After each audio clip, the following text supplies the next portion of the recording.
আমরা জানি মিথ্যা বলা মহাপাপ। বউয়ের সাথে প্রয়োজনে মিথ্যা বলা যাবে কি না?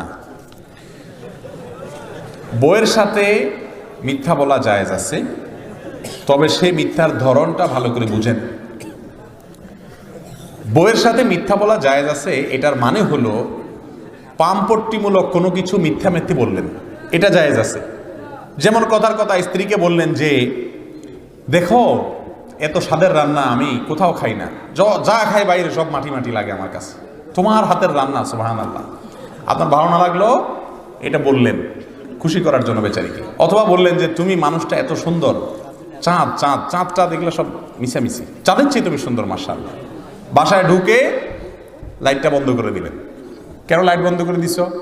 বলে তুমি থাকলে আসলে লাইট টাইট দরকার হয় না, আল্লাহ তাআলা তোমাকে এত সুন্দর বানাইছে। এই জাতীয় তারিফ বা প্রশংসামূলক কথা যদি বলেন, এগুলো এক ধরনের মিথ্যা কথাই হয়। কিন্তু এরকম ঘুরায় মিথ্যা কথা বলা স্ত্রীকে খুশি করার জন্য জায়েজ। স্বামী স্ত্রীর সম্পর্কটা আল্লাহর কাছে কত প্রিয় যে একটু ঘুরায় ঘেরায় বললেও আল্লাহ সেটা জায়েজ রেখেছেন। হাদিসে আসছে সেটা কি আছে? জায়েজ আছে। কারণ আল্লাহ চান স্বামীর সাথে স্ত্রীর ভালোবাসাটা মজবুত হোক। মোবাইলে ফেসবুকে আকাম কুকাম করবেন, বিবাহের আগে হারাম সম্পর্ক করবেন, আপনি যতই চাইবেন প্রকৃত ভালোবাসা কখনো হবে, কিছুদিন হবে, একসময় থাকবে না।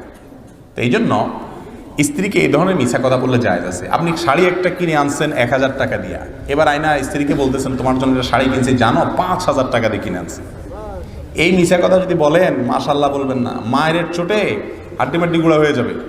কারণ কোনো কারণে ওই 1000 টাকার ট্যাগ উঠাইতে ভুলে গেছেন, ওইটা যদি মহিলা দেখে ফেলে অথবা কোনোভাবে জেনে যায়, তখন তো আপনাকে মৃত্যুক হিসাবে আজীবন জানবে। তো এরকম মিথ্যা বলা জায়েজ নাই। মিথ্যা শুধু প্রশংসামূলক, স্বামী স্ত্রী একে অন্যকে বলতে পারে। আবার এটা মহিলারা এই ওয়াজ শুনে ফেললে এরপরে আপনি যতই তারিফ করেন বলবে ও চান্দু তুমি ওই হুজুরের ওয়াজ শুনে আমার মিথ্যা মিথ্যে পাম দিতেছ।